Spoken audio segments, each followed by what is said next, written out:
to Finding Calm in the Chaos. I am Denise Sith, and this is my podcast.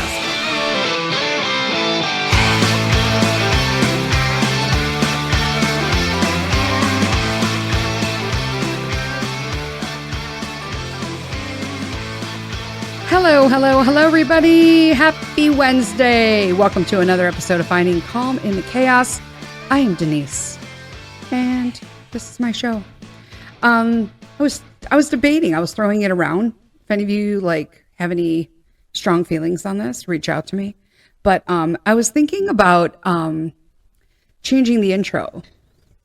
I don't know, updating it. I need an updated picture for sure. But I'm getting my hair done Friday, so no sense taking pictures till I get the locks done. I'm all in. Gonna do something drastic, which literally could mean pretty much anything for me. Sorry, I was reaching for my water. I'm why is it on the opposite end of my desk? And why is my desk so long? Or my arms have shrunk. Highly doubted. What is going on since the last time we talked? Wrapping up summer. We started doing, I think I mentioned it. We started doing some early homeschooling, kind of dipping our toe in for the new year. The whole year will start for us in September, but I have a couple subjects that are taking us kind of past the school year in lessons because it's a lot of subject material, world history being one of them. And so I was you know what? We probably should just start a couple weeks early. Then I don't have to double up. I could have doubled up the weeks, but why? Make it easier, right? Smarter, not harder. Smarter, not harder. What else is going on? We, getting my hair done. I am going to do something drastic if she'll allow me to do it. No, I'm not going to cut it off, but it is, it needs to be shaped for real. It is a little much to get a hold of right now. It is crazy. So I need her to definitely give me a little bit of shape, not make it look so bleh. And Scouts have started up all their fundraising. I do a next episode.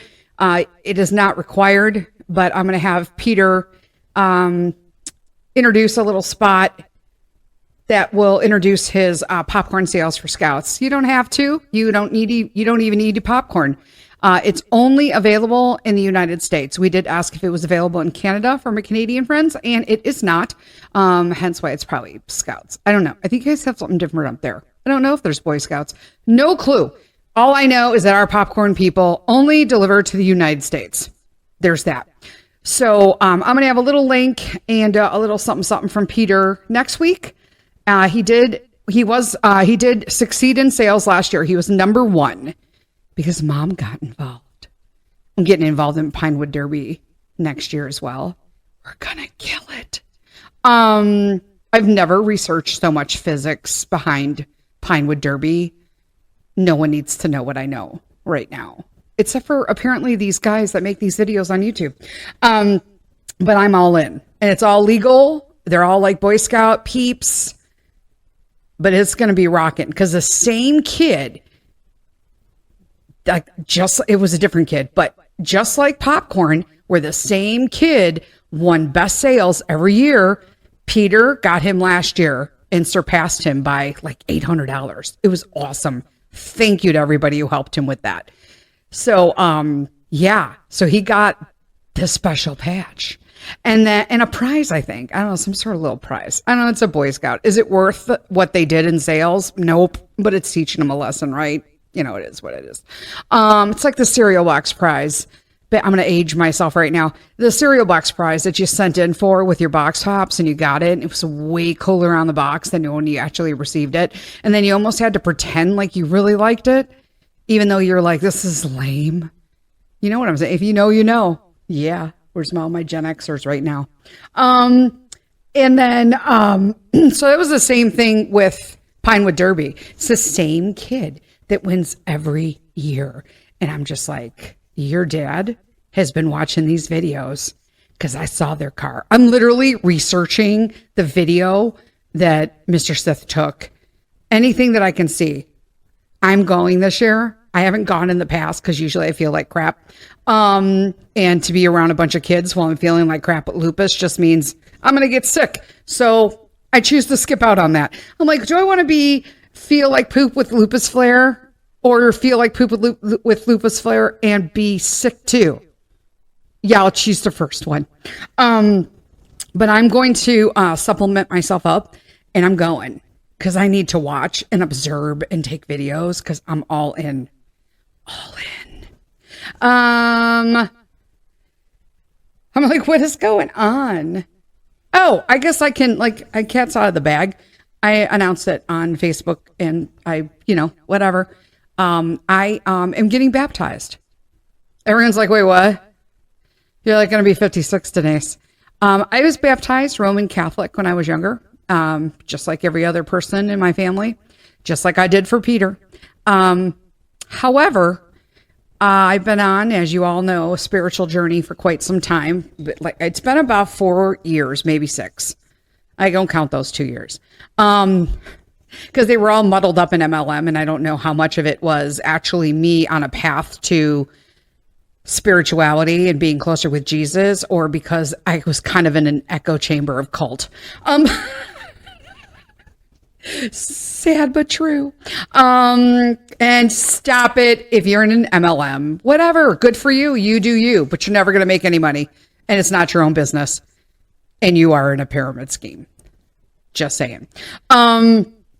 That said, I can't even talk about it. It's so bad. Then, okay, so this is what I totally distracted myself. I was like, wait, what? But yeah, so I'm only counting 4 years, and I've had so many people help me along the way. And I don't know who listens to this podcast or not. Like I said, I don't even know what friends listen and what friends don't. I'm pretty sure nobody in my family listens at all, which is why I openly talk. I would do it anyway because it's all the truth. It's my truth and nothing but my truth. And there are always two sides of the story, but this is my way to heal. And so it is, and continue to heal and continue to grow. And I have just found that the closer that I walk to where Jesus wants me to walk, the easier my life has become. Less stress, no anxiety. Do I still have sleepless nights? Absolutely. Most of them are just lupus and my brain being caught up in my brain. You know what I'm saying? I slept the other day 10 and a half hours. Let me explain to you what happens when you are used to sleeping 3 to 4 hour nights and you sleep 10 and a half hours. You have dreams that are outrageous, my friends.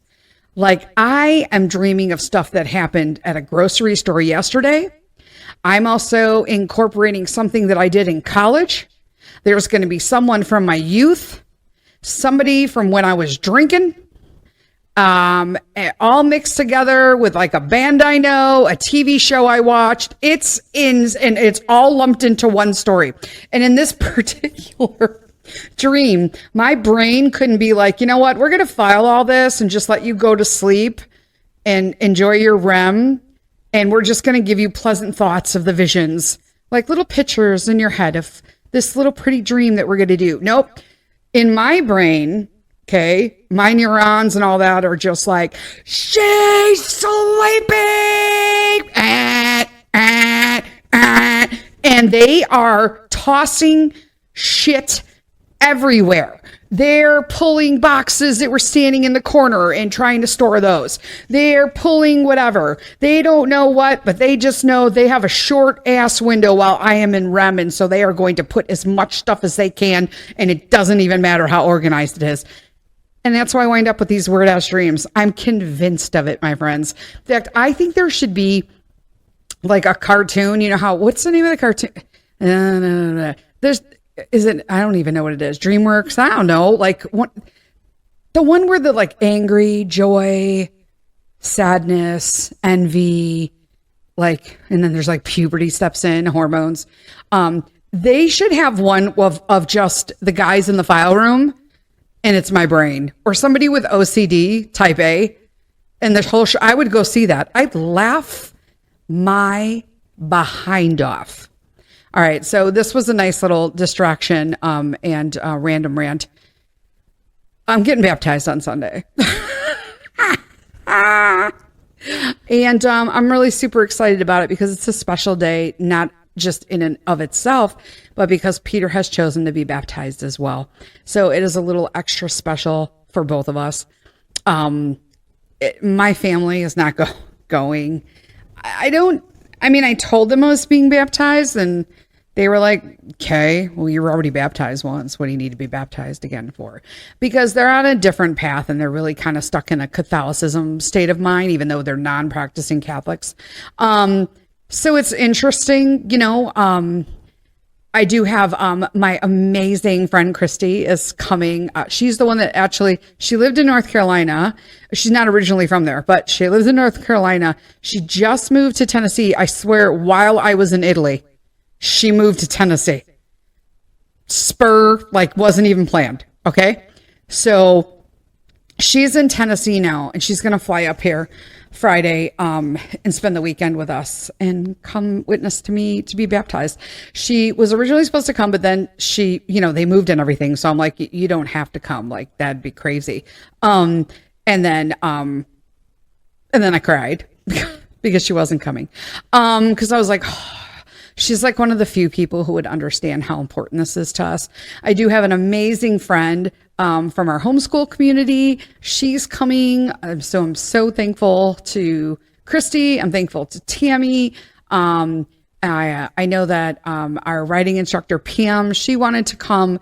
She's going to try to come. She has a horse show that day. So she's not sure. She's like riding in a horse show. So she doesn't know if she can make it depending on weather. So if it rains out, she can come. And my friend Cheryl, she's actually out of town as well.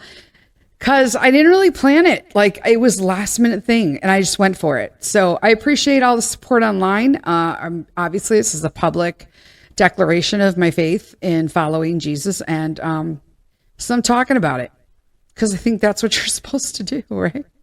I don't know. But yeah, so that's it. And I'm super excited about it. I know everyone says that when it actually happens, even though you've made all the changes, for me, this is like a renewal. I'm starting fresh. I'm accepting the gift. I'm, of baptism. I'm, accepting the Holy Spirit and the gift from God that, Jesus died for our sins and for my sins, and that we are forever forgiven and we find salvation in following Christ. So boom, there you go. What are we going to talk about today? We're going to talk about Rome, day 2. We're still talking about Italy. It was a long ass trip, people. And in fact, it was so funny. One of my listeners and good friends reached out to me. I don't know if she wants to be named Michelle. But which Michelle? Is it Michelle with 1 L? Michelle Therapy? Michelle, I got tons of Michelle. I got like 6 Michelles. So it's one of the Michelles, but she knows who she is. She reached out to me and she was like, so how much does like a European vacation cost? And I'm like, oh, I can do the whole thing for you. Here's me. I wonder if I'd make a good travel planner. I don't like people though. Like, I could deal with her, but I can't, like, I don't want somebody calling me. I would be outraged if I sent somebody on a trip and they were like, this was horrible. And I'd be like, well, then probably because you did it wrong. Just saying. But I was like, anytime, Michelle, you tell me, that's offer stands, and I am serious. I will sit down like I am a free travel agent. Well, I guess travel agents are free, right? But like, whatever you want, I will. Romance, wine trip, food trip, whatever, church trip. You tell me all of the above, I will make it happen. I will make it happen, my friend. And I will do it on a budget for you. I mean, I don't really think we spent that much. So, I mean, for 4 people, we took 4 people. And that included airfare, the number I quoted her. So there's that. So day 2, Rome. We just chilled. Last week, we just talked slightly about just Rome in general. It's just like, Rome is a living being, like living, breathing thing. It's like visiting the things in the history book except they're right there before your eyes and you're touching them and you're viewing them.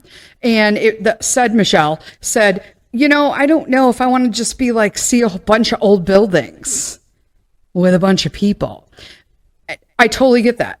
Because I feel like once you see Rome, it's fine. But I mean like a location. So for instance, we did go back to locations we were at prior for two different reasons. Either we didn't complete the full tour and we felt like we wanted it because we didn't think we needed it. And then we came home, we were like, we probably should have done that. Or, because there's so much to see in Rome, there's so much there.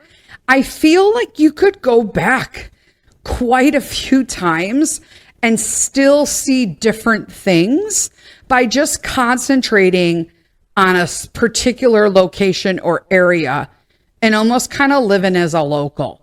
I don't really think, like, although it looks like it appears that we go from place to place to place to place to place, we really were winging it, meaning that we knew we wanted to do this, but there was no time limits, no schedules, we just felt like we didn't want to do that. Now, there are some things you do need to plan ahead. Your entrance into the Colosseum, the Sistine Chapel, anything at the Vatican needs a ticket. Like the Pantheon tickets, you could just buy that like while you're in line. We did. It's not a big deal. So you just got to know when to go. Earlier and later is better. Midday is a poop show. Plus, depending on what time you go, if it's summer months, it's going to be hotter than heck. Okay? Just wanting you to know. So we woke up day 2 and decided we were going to get up super early and go to Trevi Fountain because, hey, remember, we had to wind up getting some random place to stay because our apartment got canceled out on us. So we just thought, well, if we're in the Trevi district, then that's not where we were intending to be originally. So don't forget, a lot of the coffee places that I picked and all of this all did not apply because they were in the Campo Fiore neighborhood and not in Trevi area. So I had to like redo everything kind of on the fly. And that involved a lot of just kind of hanging out. Saw that, take a picture of it. I'll look at it later tonight once we're back at the room. But we knew for sure that we were going to go back to Trevi because we had Angie with us. And we also wanted better pictures at Trevi and kind of like Peter and of course the tradition. So the tradition is if you stand in front of the fountain and you throw a coin from your right hand from your right hand over your left shoulder. The thing is that is like almost a promise that you will return to Rome. So Peter did it last time. He did it again this time. And I got Angie did it as well. And then if you go in the back, so when you're looking at Trevi Fountain, in the right-hand corner, like you're facing it directly, in the right-hand corner is a fountain. And it's got like 2 random like streams of water, almost like a drinking fountain. Either way, it's called the Lover's Fountain. So it's supposed to solidify like your love. This is all just, random fun stuff, guys. Does it actually true? No, probably not. I'm sure there's tons of people who've touched it, drank from it, been by it, and, washed themselves in it, and then got divorced. It is what it is. But it's a cute little thing to do. So we did take some really nice pictures at Trevi this year. Nobody was there. There were like literally 5-6 people, and all of them were the over 50. Because the early bird gets the worm. But we took some really nice pictures of Angie. I'm going to make her like a little travel book. And I figured like, why not? But yeah, so if you look again, for those who are asking, the Lover's Fountain to the side, I have my little note. Somebody had mentioned like, where is it? So, somebody mentioned it. Where is it at? I have a picture of like us. It's sort of like in a little crevice, like I said, on the right-hand side towards the back. You got to walk back against the wall. It's like the wall of the fountain, kind of. Okay. And then you'll see like a little basin with a plaque and then 2 like fountains, streams of water that hit the thing. It's pretty cool. So I got pictures of like all the kids there and stuff. Me and Carl drank from the fountain. That was a nice picture because, of course, it's like me from behind. So all you see me is in my big striped blued. I tried to not care. I took pictures this year. I'm trying to do that. I'm telling you, ladies, take the pictures. Who cares if we look fat? I mean, mind you, like Mr. Sith will take pictures of me, and I feel like he's almost like, okay, look at me. Now look down on the floor, but now jam your chin into your chest, and I'm going to stand on this chair and take a picture of you so that I look like a walrus. I'm just saying. And then he'll be like, I took a picture of you while you were there. And I'm like, oh my God, that was so nice. And then I look at the picture and I'm like, what? What? I'm like, oh my God, delete. I'm not saving those. That's a no. So it was nice because we went at a time where the fountain was just cleaned. Okay, so if you go in the morning, please research. Italy puts everything on a website. But there are certain mornings, 2 mornings a week, I believe, that they will empty the fountain and clean out all the coins in them. Because if not, you can't see the bottom. And they donate all those coins to charity. It's amazing. If you Google that, like YouTube it, they'll show you where it is. Then we had it was just finding. So we found this place that it was right down the block from our apartment. And it had pastries. I will tell you that it's kind of cool. I think I'd mentioned this before in another podcast. I find it absolute, and this is because we're Americans, which is strange because we're the, quote unquote melting pot. But I find it absolutely fascinating when you go to another country like Italy or Ireland or whatever, and you see someone who physically, outwardly characteristics, Asian. This was the one I'm going to talk about. It's a pretty general term, okay? I'm using it specifically because I have no idea where they're from. All I know is that they are clearly of Asian descent, yet they're Italian. Mind blown. Thought it was awesome because you know what that does? They're bringing cool stuff like boba and noodles and dumplings and yeah, they already have noodles, but in all honesty, China invented pasta. So I think it's kind of cool. I mean, I just know I love that kind of melting pot stuff. Yeah. Everyone's like, so wait, what? Yeah. I'm pretty sure it was in Rome where we stopped and had ramen. The kids had ramen. One of them did. I don't know. I forget what mine had. I don't know. I guess we'll hit a picture. But when you're in Italy, you must start the day the way the Italians do. You will not find, okay, I'm telling you right now, Americans, unless you're in an American hotel, you are not going to find eggs and bacon and sausage and, no. Pancakes? No. You're going to have a pastry.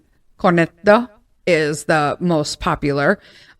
Which is basically you're going to find stuffed Italian, for lack of a better term, croissants that are filled with different creams, whether it be just a custard cream or pistachio cream, my favorite. And just so you know, their pistachio is very pistachio, meaning it's kind of like a gray green, like it should be, and not bright green because it's not a shamrock. Well, you know what I'm saying?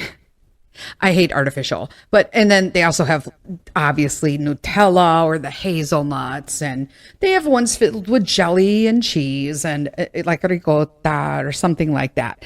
It's delicious.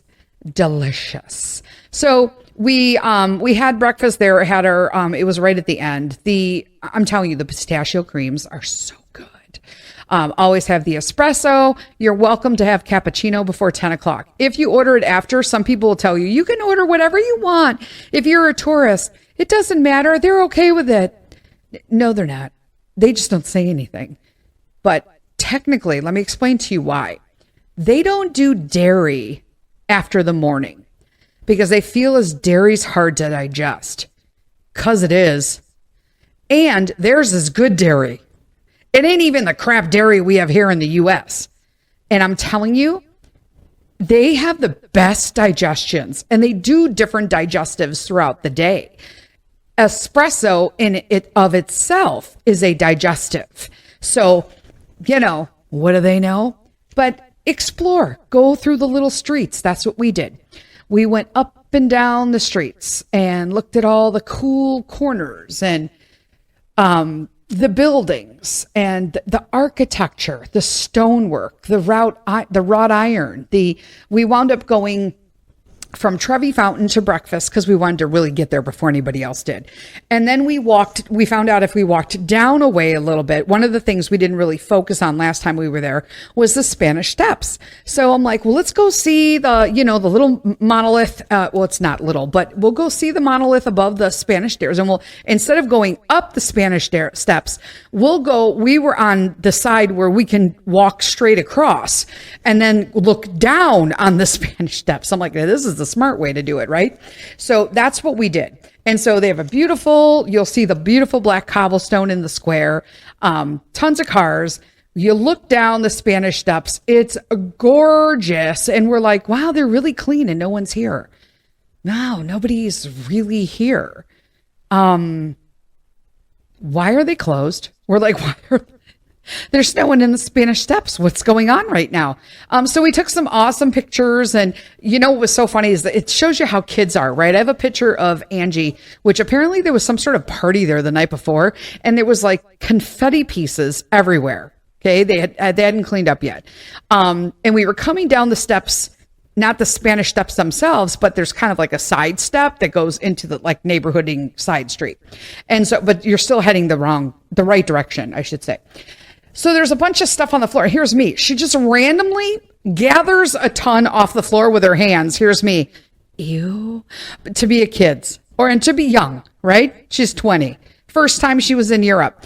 And she grabs them all and she tosses them up in the air and goes, take a picture of me. And here's me. Okay, well, I was not even prepared for that. So as much as I'm like squinching inside right now, you have to do it again. So her and Pete scraping up all the confetti off the floor. And I'm like, I'm just saying. And she does it again. And I captured the picture and you can see the confetti. And I'm like, okay, enough said. There you go. So we're walking down, coming around. I'm telling you, just walking when you have to understand that you're walking. And this is part of the thing that I was telling my friend. It's not just about a bunch of old buildings. You're literally walking through, in, and on history. Without this city, our whole country would not exist, which is why it's so important for me. Everyone's like, oh, you're teaching Peter world history. You should teach him American history. Well, you kind of got to understand world history way before you even get to us. That's what I'm doing. Are we looking at American history? We sure are in bits and pieces. But right now, we need to focus on world history so he understands the whole point of our country coming into existence.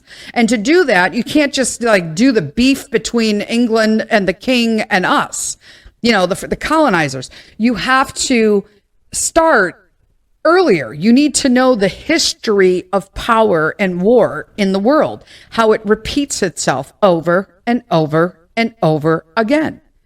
It's the same story over and over. And I think that's super important. So when we're walking around, that's what we look at. We look at architecture. We look at, sometimes you'll be walking and there's sub-streets that have been unearthed, but you don't know. You walk by and you're like, what is that? Why are all the streets go up and then down and then around a corner? Because it's just like they're building, My friend was saying, oh, it's really hard. They were building like a little strip mall and a park in our neighborhood, but then they had to stop because they unearthed some ruins and an aqueduct. And I'm like, wait, what? I mean, just imagine, like you just are so excited that you're going to get like a mini mall and a Starbucks. I'm just saying, right? Whatever you do, right? But I just threw that out. And a park for the kids. And then they can't do it because there's Roman ruins under it. That's everywhere you walk in Rome. It's outrageously amazing. So then we wound up, Peter's fountain was open. He was so excited. So it is the fountain that is right below in front of the Spanish Steps at the bottom. And it is one of the few fountains that is still drinking. So it's, is it potable or potable? I don't know. I say potable because I feel it sounds better, but I believe it's potable, meaning you can drink it. Okay. But that you can walk in. So you wouldn't drink water out of the Trevi fountain. That's like a no. Okay. I believe it's against the law as well. However, there's tons of Nesonis that we talked about where they have fountains that naturally exist throughout the city that bring water up from the aqueducts, and it's very cold and it's very good. It's nice and clean. It tastes wonderful. But there's this is one of, I think there's a few more, but that you can walk into the fountain. So there's like there's a fountain. It's like oval, and there's a centerpiece in it. And then there's kind of like almost a platform of something prior, and you could walk over the ledge of the fountain and onto that little platform, and then you could fill up all your bottles. So Peter was there, 2 years ago? So he's just so tiny. But it's pretty cool. They had a bunch of scaffolding and stuff around it, which was kind of disappointing, but they're always building, always fixing. They can't just go in and, how do you clean a fountain that's this old? How do you clean Trevi Fountain? How do you clean any of these fountains that are made with marbles and materials that no longer exist?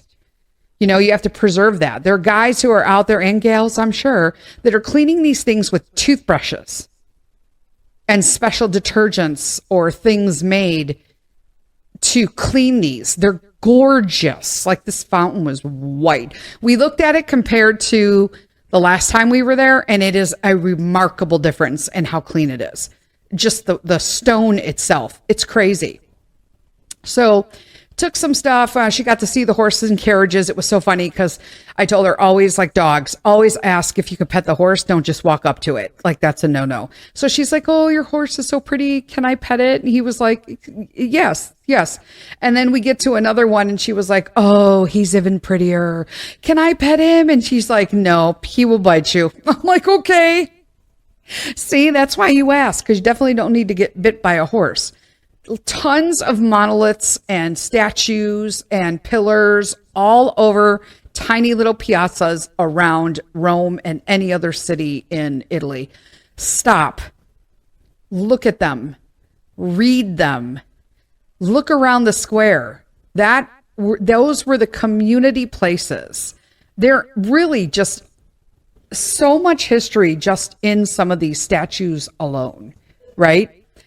So we were walking through, we were waiting for a cab. We decided that we were going to do something that we normally don't ever do. Okay. Listen, sometimes you got to think out of the bag. Ready for it? We went to McDonald's. Now, we didn't just go to any McDonald's. We went to a McDonald's in Rome that has historical frescoes on the wall as you enter them. And it's kind of a cool place. But if you go in, they have a special plaque that basically states what it is, the time that it was. I don't know this. It was I'm looking now, the 11th of November in the year. Oh, geez. I'm going to have to get Pete because they're Roman numerals. MDCCXXXV that year. There's that. But just special notations that it's got for it. And that it was, listed as basically a prime McDonald's because of the way it had some ancient historical artifacts in it and frescoes. It is what it is. They unearthed them. They happen to have them. And then you go up the stairs. It's kind of a long hallway. And then you see all the frescoes and stuff, and then you go up into the McDonald's itself. So if you need to know, no, McDonald's in Italy does not serve what we have here. It's different. And I'll be honest with you, I don't think that anything tastes good there either. It is what it is. And then there's the debate. My friend was mentioning that lives in Italy, in Rome. She was saying, so do you guys do Burger King or McDonald's? And I'm like, well, we don't really have Burger Kings around us. We had one and it closed. In fact, I think we had two and it closed. And then, so I said, if we do burgers, we usually do like a local like little Greek fast food place we got, Costa's, or we do Five Guys. But Five Guys is like further away and it's so expensive now. It's like ridiculous. So I'm like, we'd rather just go to Costa's and support a family owned business. And she's like, oh, we're totally a Burger King family. I'm like, okay. So we did not do Burger King to see. I'll tell you that much. But what we had decided is that while we were on the train coming from Florence, I decided that I was really reaching the end of my rope with respects to my physical energy level. Okay. I was in complete fatigue. I was really struggling with being swollen and inflammation, and in the heat wasn't making it any better. And Rome is just probably the most we walked in any city. And it will be. It's a lot of walking. There's no other if, and, or but. You can get around walking. Can you take other things? Yeah. But you have to wait. You have to know the system so you're not ripped off. And you have to be alert. You know what I'm saying? We took trains there before. We've taken buses before. We've done all of the above. I'm just saying it's easier to just walk. And on occasion, we would take either a taxi or an Uber. Sometimes the Ubers were cheaper than the taxis. So we just took an Uber. Cleaner car. You know what I'm saying? I'm not saying we got into bad cabs. We have not had a bad taxi or a bad ride while we were in Rome. Not yet. Knock on wood. But we had decided, because I was so stressed out, that I wanted to see as much of the city as possible for Angie, because she had never been there before. And we don't know that she'll ever go again. Right? I mean, I would love that this opportunity really gave her the travel bug and she's going to go back one day. Okay. But just in case she didn't, I wanted her to see as much as possible. And I knew I could not do that on foot. So I went, and I found on, was it Travelocity? I don't even know. Travel Advisor. I can never remember I can never remember the name of it. I went on there and I found that there was like 2 highly rated golf cart tours. And so the one that was really, really, it was called Rolling Rome. Rolling Rome. And so I just got on. There was a 3:00 tour for the next day. And I took it. I don't remember how much it cost. It wasn't outrageous. So I could tell you that much. It wasn't outrageous. And it was a 3-hour tour. The 3-hour tour. If you know, you know. But I thought, hey, 3 hours, they'll stop if we need to go to the bathroom. They'll stop at places if you want a snack. You tell them what you want and they make it happen. And if you tell them where your apartment or your hotel is, they will pick you up right outside, which our friend did. His name was Alex. He was amazing. So we knew that was going to be happening. Okay. So I thought, we did have tickets to the Coliseum and to the Forum. So we knew we would be doing that. And so I said, so we don't need Trevi Fountain. So we'll just have them like surprise us, but hit up really good stuff outside of that. And then in the morning, the same morning, we wound up taking a car after we did our breakfast in our Trevi Fountain and went to the Spanish Steps and all that. And we went to the Villa Borghese Gardens. Now, we've been there before. They have the beautiful historical pond with the famous fountain in the middle, and you could take the boats out, the barca, and you can roll around. It was wonderful. Okay. Now, I've already been on the boat, so it wasn't a big deal, but I am like super inflamed at this point, and there's no way I'm getting on a boat safely. So, because I never know when the knees and stuff are going to give. So rather than pile into a pond uncontrollably, like not knowing if it may or may not happen, I figured it could be Angie, Mr. Sith, and Peter, right? So they did that. So, but what we did learn from last time, because we came in the back way last time. So we had our Uber driver drop us off at the center. There's like a little center roundabout of the park. And right there are the golf carts. The golf cart tour. You could rent it and drive the golf carts around. It's big, peeps, okay? And drive them around. So You bet your sweet behind we did that. It was, and now we know kind of our way around, right? Because we've been there. So we rented a golf cart and it all worked out. We got like slushies from their little like park place, and it's beautiful, the gardens itself, when you realize it was all owned by one family. But we let Mr. Sith let Angie, because she's getting her license, so let Angie drive the golf cart. She was doing great with that. Me and Pete were chilling in the back. They went and did all that. There was actually a group of people that were meeting with their dogs that day, and the dogs were jumping into the fountains. It was hilarious. They are super dog friendly. I've mentioned that before in Italy. Super dog friendly. I love it. But yeah, so just got to see all the different buildings and stuff at the Borghese Gardens again, and just all the different things. The trees there's some trees there that are so old and so huge. So they have something called the Jerusalem pine in Italy. Just Google it. They are fantastical trees. They're beautiful. They're absolutely stunning. So I didn't walk around to like, I was saving myself, which I'm glad I did, because I was worried about like, well, I don't know what we're doing on this golf cart tour. But we went all through the gardens. I took pictures of all like the beautiful basins and fountain basins, and there's tons of stuff there. The overlook to look down onto the piazza. I can't think of the name of the piazza offhand, but there's the Neptune. Is it Neptune? Poseidon. No, it would be Neptune. Poseidon is not. Okay. I'm like, I don't know. And then at the pond, the amazing Italian ducks. They're gorgeous. They're gorgeous. They're bold. You're not supposed to feed them, but they are bold. They will follow you around if they think you have food. But yeah, so they went on the boat. They had a great time. Angie even tried to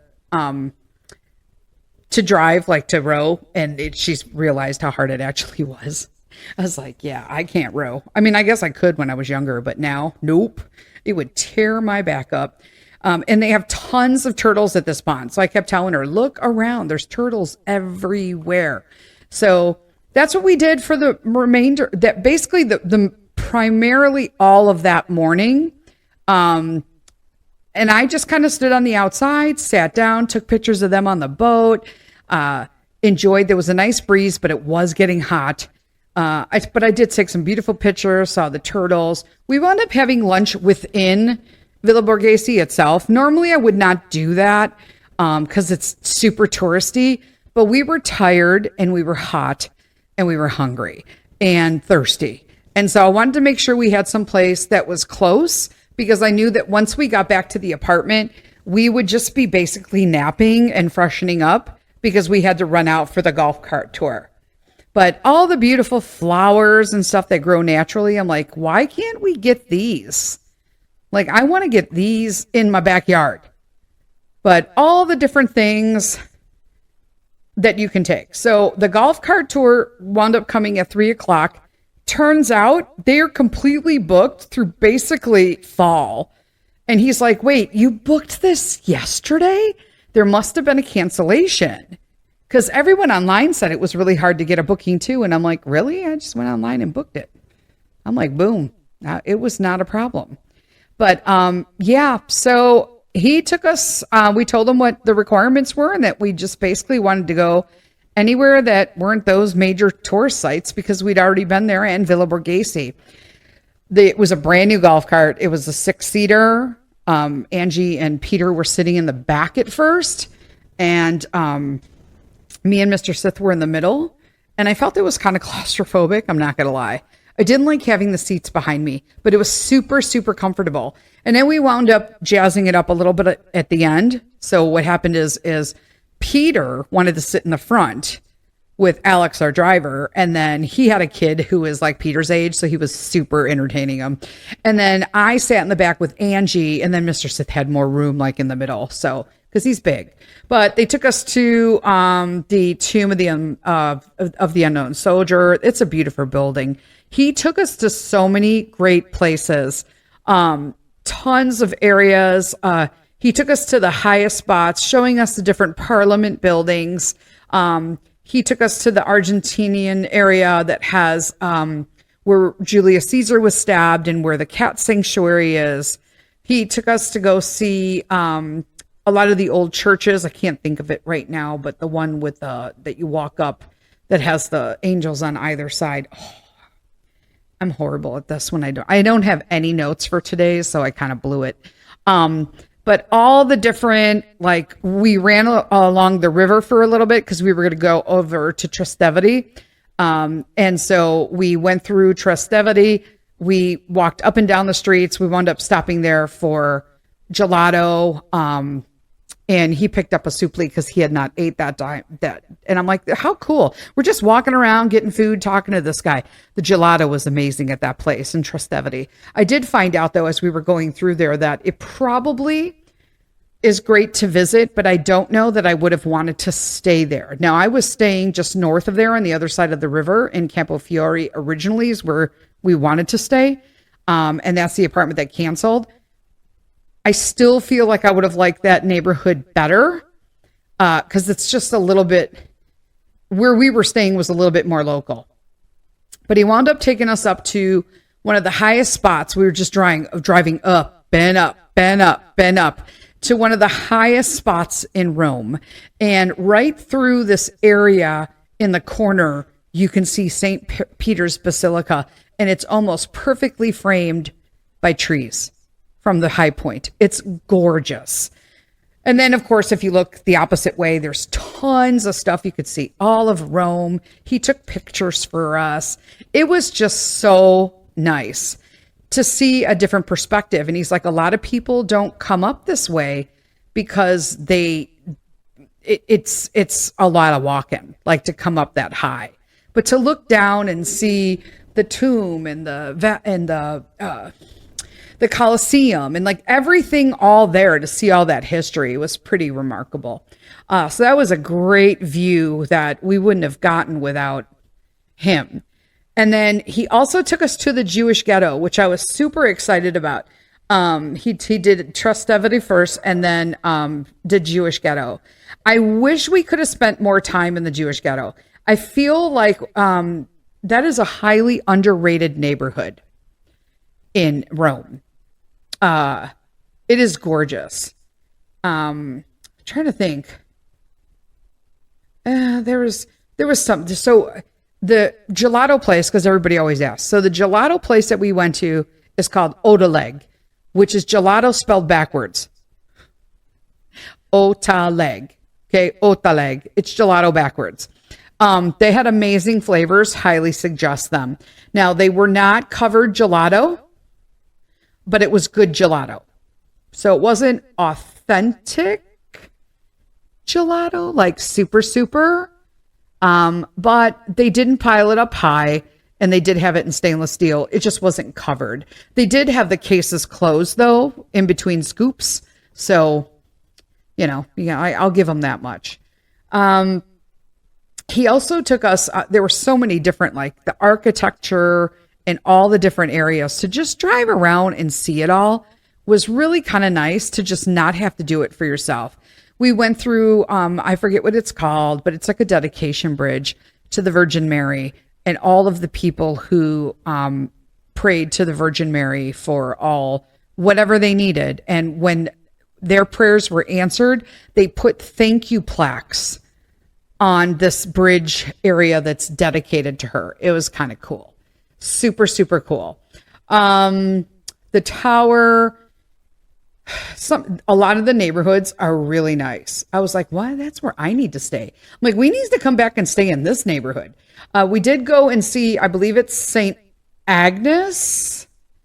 I'm so horrible with names, but it is also an amazing high view. It is the oldest Roman Catholic church. And they are, the original trees on the property were oranges that were brought there. So it was the first oranges in Rome. And it was really cool. That also, you can look out and see the basilica. Now, it was also cool to know that it's kind of like a dimensional spatial thing, an optical illusion. No matter where you are it looks closer than it is. It's pretty cool. But seeing the original older and all of the Jerusalem pines, it was pretty out. They're like perfectly framed. So when you walk down this area and you've got all these trees up, just kind of like creating this almost archway for you. And then perfectly centered is the Basilica Dome. It's just crazy. Crazy beautiful. But you have to kind of like see it. It's just really cool. And then they have all sorts of, like I said, when you see a statue or you see some sort of little landmark of some sort, always stop and read them because they're so fascinating to just see. And I highly recommend the tour because we just got to see so many different neighborhoods that we would not have even known to go visit. So that was pretty cool. Like just seeing a bunch of stuff that we didn't even know existed, in all honesty. All these different parks and their entryways to come in from different directions, frescoes that are still outside on the building. People walk by them every day. It's like mind blowing. And it was interesting also this time to know that as we were driving around, I knew when we were in neighborhoods we were in before because they instantly felt familiar to me. So that was super cool. But just watching like Peter walk around like it was no big deal. So when we were in the Jewish ghetto, one of the things, and Peter didn't understand, but one of the things that they have are the little gold bronze plaques on the ground outside. And those are people that were killed during the war. Okay. So it's a dedication on how many family members I believe that were lost during the war, during the Holocaust, essentially. So it was something.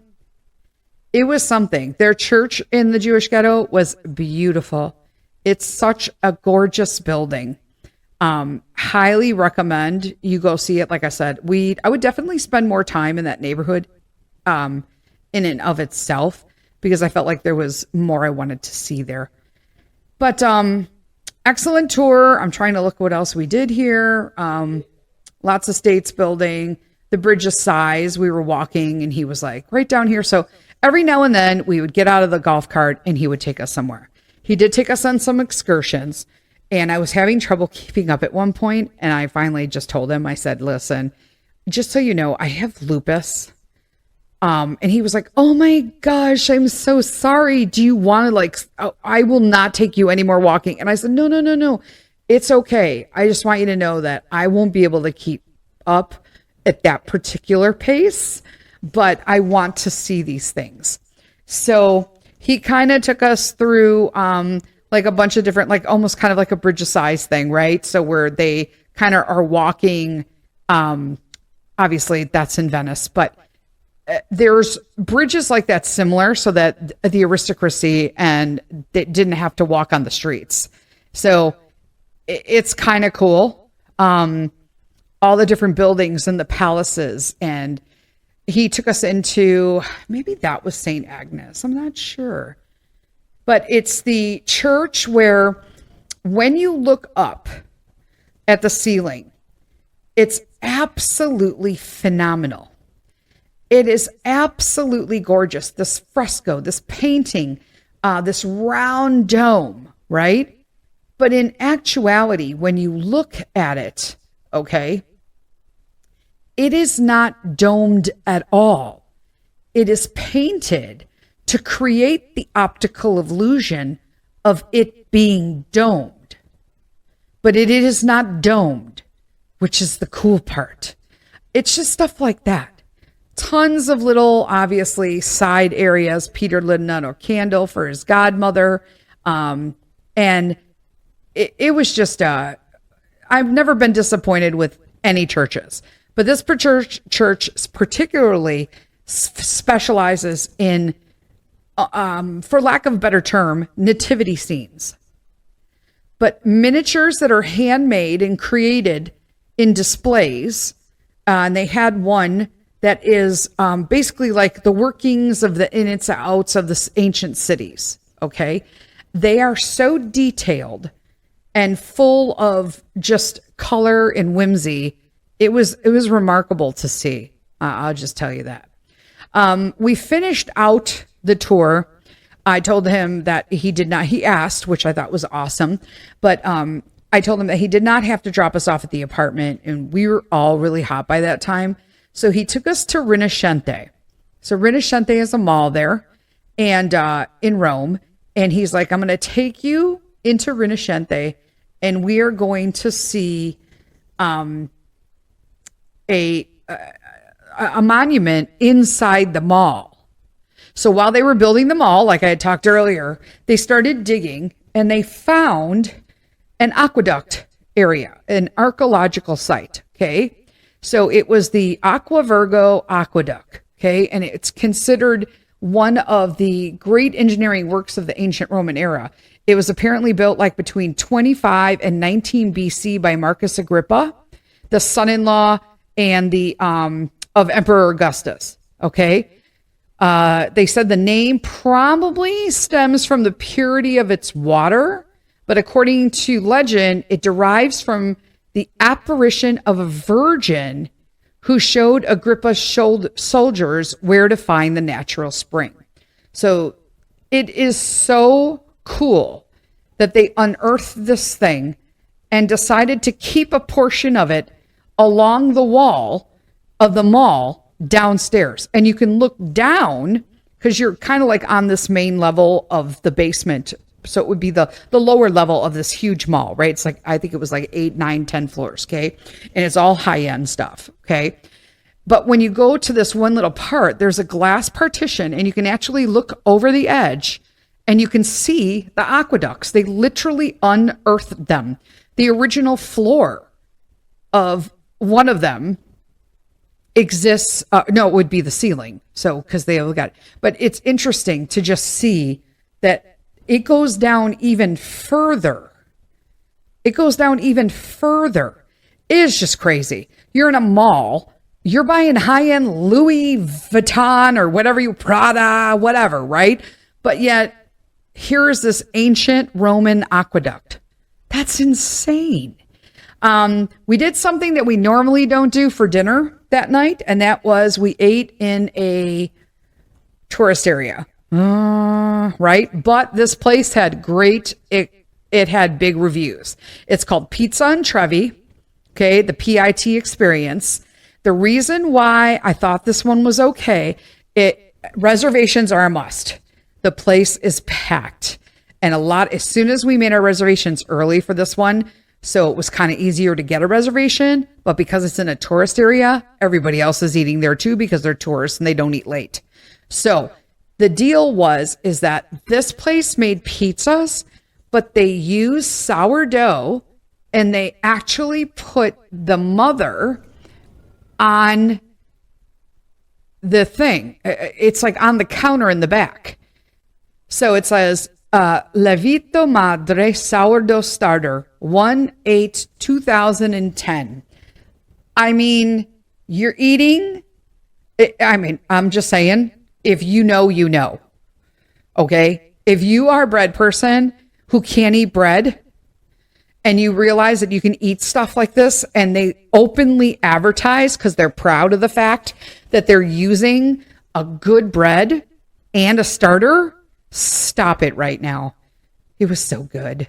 Yeah, it was like delicious. The pizza in Rome is fabulous because it's thin, like super thin, like not Chicago thin, not New York thin.